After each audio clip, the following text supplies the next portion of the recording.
À présent, et il est saisissant, 124 millions, c'est le nombre d'enfants et d'adolescents obèses dans le monde, selon une très sérieuse enquête publiée aujourd'hui par l'Organisation mondiale de la santé. Ce chiffre a été multiplié par 10 en seulement 40 ans. Tous les pays sont touchés à des degrés divers. Comment prévenir le surpoids chez les enfants? Réponse Nathalie Pellerin et Sébastien Ambert.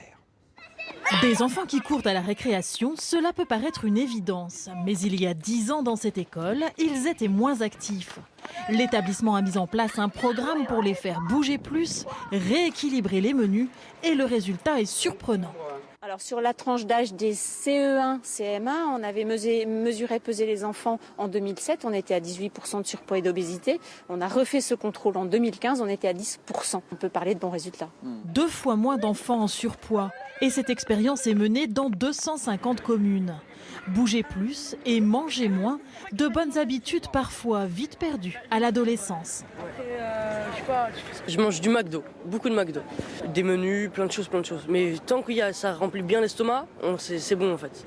Tous les midis? Tous les midis, tout le soir, des fois le matin même. En fait, quand on est jeune, 15, 16 ans, 14 ans, 13 ans, tout ça là, on est flemmard un peu, on n'a pas envie de se lever. Le matin, ma mère elle me dit va à la piscine, va t'amuser.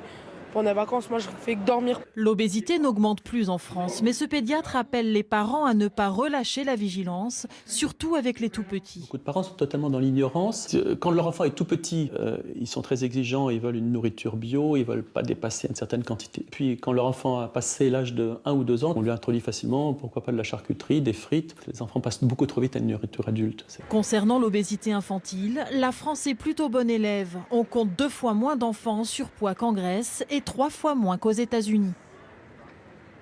Souvenez-vous, c'était en novembre